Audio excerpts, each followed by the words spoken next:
times 1.5 times cost of roofing.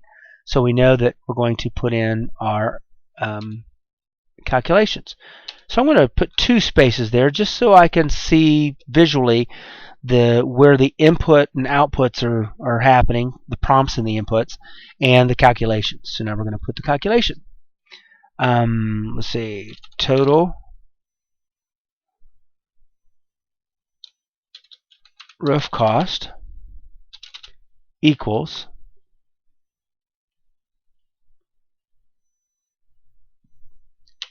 square footage times 1.5 times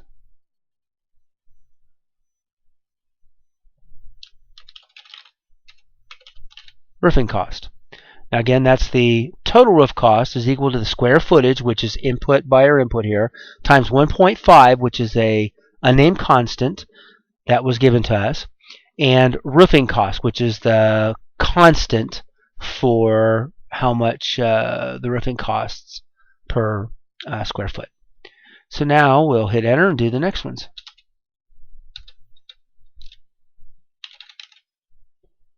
Total labor cost equals square footage 87, okay, SQR times 0.87 times, what's the labor cost, right?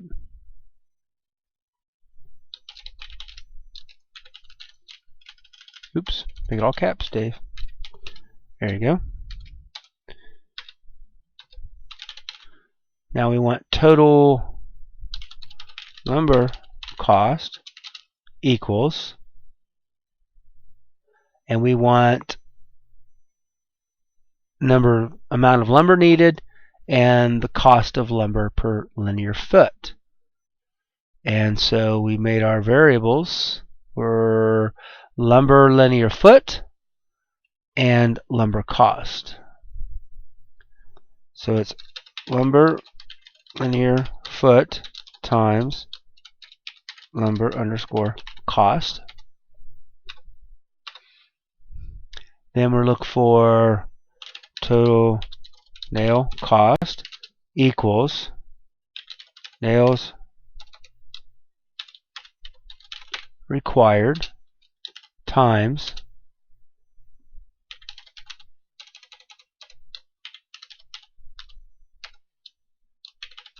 nails cost.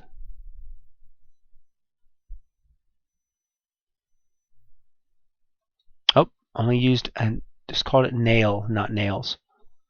So it's nail cost. And I have a typo here. Make sure I fix that. And all those are done. The only one left is the total cost, which we called dog house total equals total roof cost plus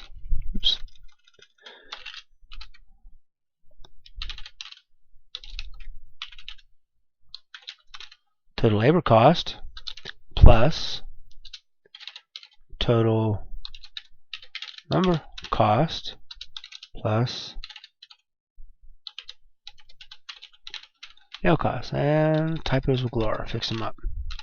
Alright, basically it's setting doghouse total to all of the previous 4 subtotals added together. Alright, so now let's see what else it wants us to do. Alright, now it wants us to output the customer's name and the total cost. So we want to do that inside or outside the loop. Well, since we want to loop this over and over again, and we would want it to output the customer's name if it looped again, then we want, and the total cost, we'll go ahead and put it inside the loop. So we're going to type in output, parentheses, customer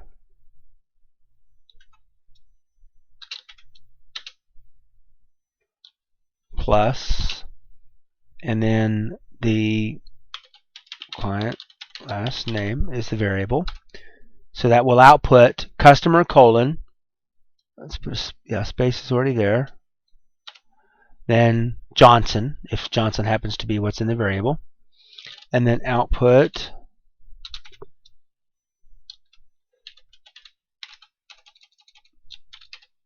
estimate for doghouse is, let's put a $sign there since the variable doesn't hold a $sign, plus, and doghouse total. There's our outputs. And let's see, once it's output, after the above, you will ask the user if they want to provide another quote. So remember, we're going to have to put a loop control question in here, or a way to modify the loop control variable. So we will input, would you like to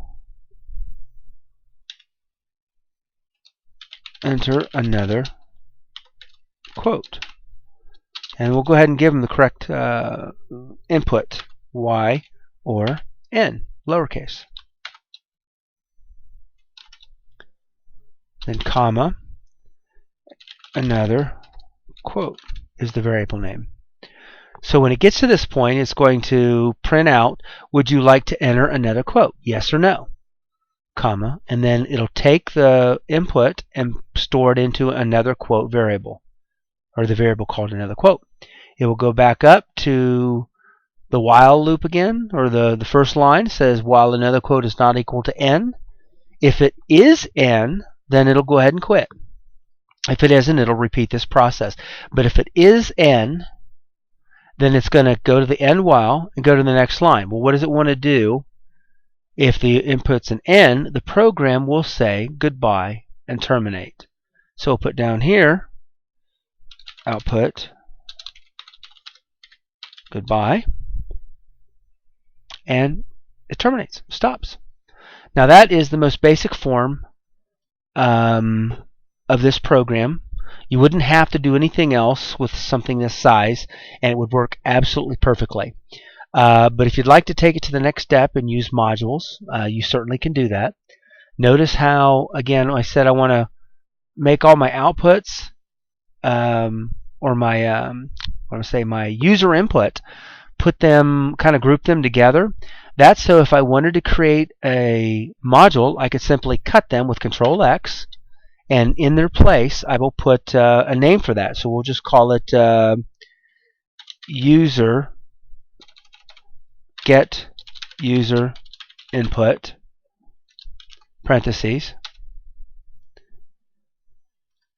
and then after the stop I'll put it again, get user input parentheses. I'll paste all that information there, this was all the input lines and assigning to variables, and we'll just put return here. Now this will do exactly the same thing as it did before, except it's just one line up here, says get user input. Then it'll come down here, it'll get everything inside of this module, and then once it's got to the last line and completed, it will return and go right back to here and go to the next line. Well, the next several lines are calculations, so I can select all of those, Control X, go underneath this other one and type in perform calculations. And then down below the first module, we'll do another one and call it what we already called it, perform calculations. Paste our calculations that we cut from the body,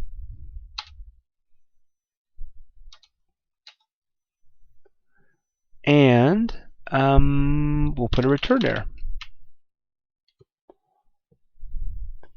So basically, in the body of the program says perform calculations. It will go down to perform calculations, perform each and every line. When it gets to the end, it will return go back to perform calculations, and then continue on. Now it will do the output. Since there's only 2 output lines, there's really no need to make another module just for that. And then, of course, finally the input, where we're going to input the loop control variable and see if the user wants to leave the loop or not, if he's finished with the quoting process. Okay, so there's only one last more thing that you can do, and that is to you can actually move the variables and the constants that are local to this perform calculations. You can't do it to get user input, because all the input does is assign the answers to variables that are used in other parts of the program, mainly another module. But in this case, there's several variables that are only used, and that is all of your constants. They're not used anywhere but the calculations module. The totals variables are only used in that as well. Now the doghouse variable there, the doghouse cost, that is used in the body. It's actually directly called. So we're just going to take those out with Control X. We're going to go back down into our perform calculations, and now we're going to declare them.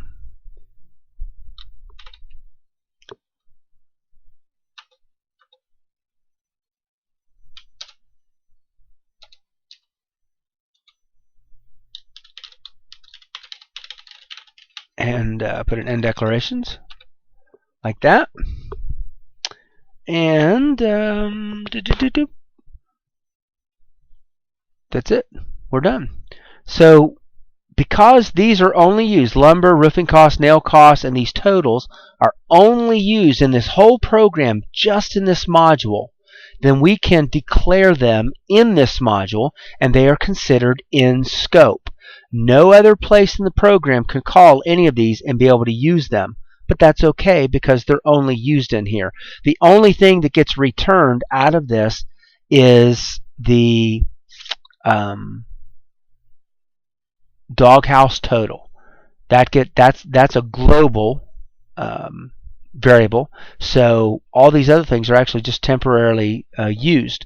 It does call or use variables from the main program, which is the square footage and lumber, linear foot, nails required. This is what you've got from input.